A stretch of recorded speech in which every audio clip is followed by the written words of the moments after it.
Rassurez-vous, madame.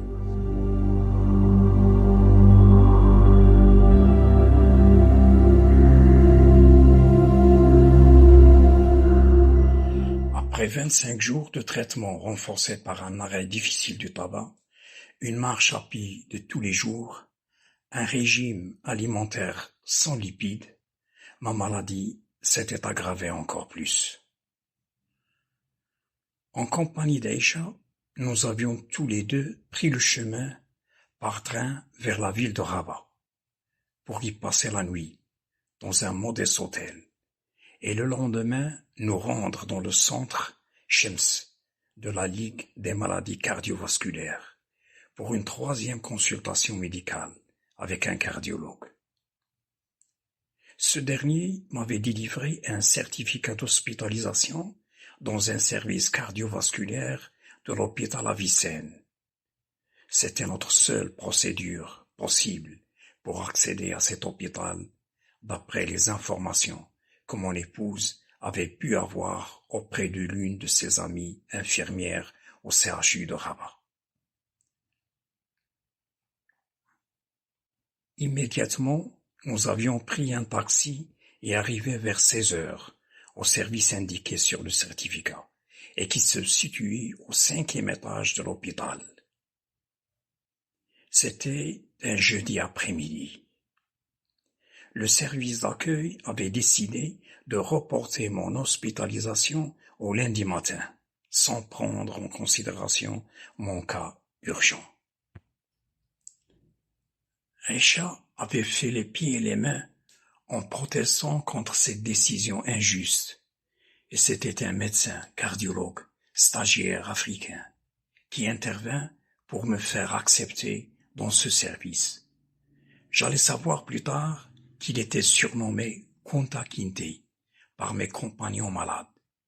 Ainsi, j'avais pu avoir un lit dans une grande salle au milieu d'une dizaine de malades, avec au centre une table réservée aux professeurs et ses 2 ou 3 résidents et ses quelques étudiants, dont 2 Françaises. À gauche de mon lit, il y avait un patient atteint d'une maladie coronarienne, un jeune homme de couleur noire, éloquent et franc. 1 ou 2 jours plus tard, le professeur, entouré de son équipe, lui adressa le langage suivant. « Tu sais, monsieur, il y a 3 vaisseaux sanguins qui irriguent le cœur. Tu as déjà bousillé 2 de ces vaisseaux. Il te reste un seul que nous allons essayer de dilater et y placer un ressort, afin de te garder en vie pendant 2 ou 3 ans. » Le jeune patient lui répondit.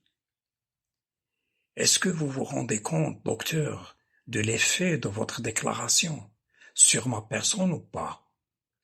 Vous m'avez tué, bien que je sois vivant. » « Non, non et non, ma déclaration n'a rien de terrible comparé à la facture que tu devras payer. »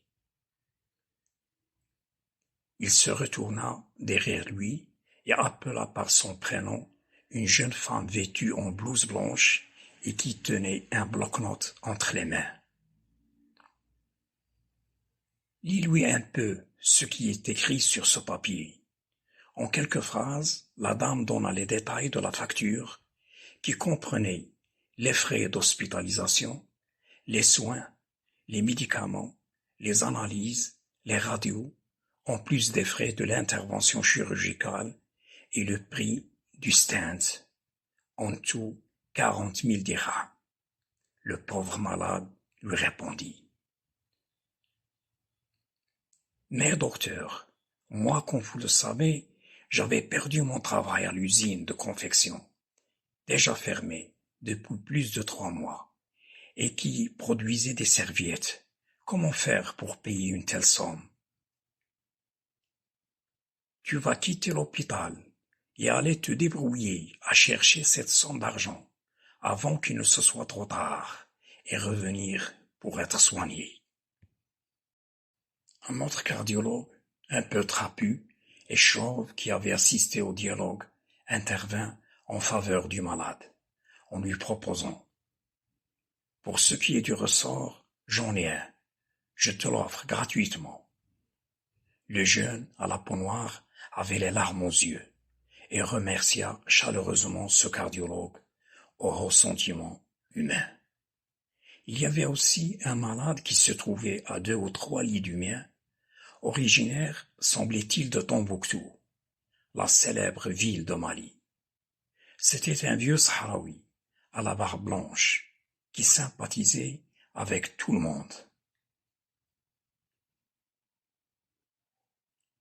En plaisantant avec le jeune noir malade, afin de lui remonter la morale, il s'était amusé à lui dire que nous tous sommes condamnés à mourir, mais il y a ceux qui ont la chance de savoir, grosso modo, quand il y a ceux qui l'ignorent. Les premiers sont plus avantagés, parce qu'ils peuvent prendre leurs précautions et faire le nécessaire. Comme toi, en ce moment, tandis que moi, par exemple, je suis malchanceux, et Allah seul sait à quel moment mon cœur va s'arrêter de battre. Qui sait? C'est peut-être avant toi, et tu assisteras à mon enterrement. Le jeune malade lui répondit en plaisantant: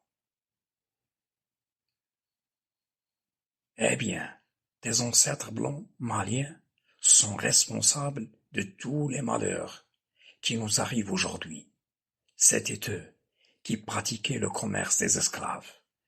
Nos ancêtres noirs africains vivaient heureux au milieu des forêts africaines, en harmonie avec la nature. Et nous voilà aujourd'hui malheureux sur cette terre maudite.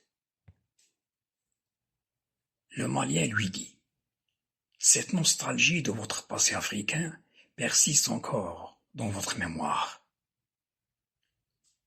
Comment? Vous ne votez pas, par exemple, et il n'y a pas un seul député noir dans le Parlement de ce pays. Eh oui, c'est vrai, nous ne votons pas, comme la plupart des Marocains. Nos ancêtres avaient trouvé que l'esclavagisme existait déjà chez vous. Il y avait des Noirs qui portaient des balafres au visage, c'étaient eux les esclaves, tandis que les Noirs libres avaient les visages indemnes. C'est possible, c'est un crime contre l'humanité en tout cas. Tout ça, c'est du passé. En plus, nos ancêtres, en pleine nuit, criaient à vos aïeux qui se cachaient dans les arbres: nous vous avons vus, descendez. Naïfs et crédules, ils descendaient tout bêtement pour être pris comme esclaves. Le Sahraoui, un peu curieux, ne cessait pas de prêter attention à toutes mes réactions aux discussions. Puis il me bombarda de questions concernant mon travail, mes enfants et mes origines, et lorsqu'il avait su que j'étais de la région d'Ahmar, à la limite de la région de Doukkala et Rhamna, parce qu'il connaissait les noms des régions plus que les noms des villes. À cause peut-être de sa mentalité tribale, il m'avait déclaré: savez-vous, monsieur, pourquoi votre région s'appelle Ahmar? Je lui répondis: soit parce que son sol argileux est de couleur rouge, soit une origine yéménite de Beni Maqil, dont une branche s'appelait Beni Himyar.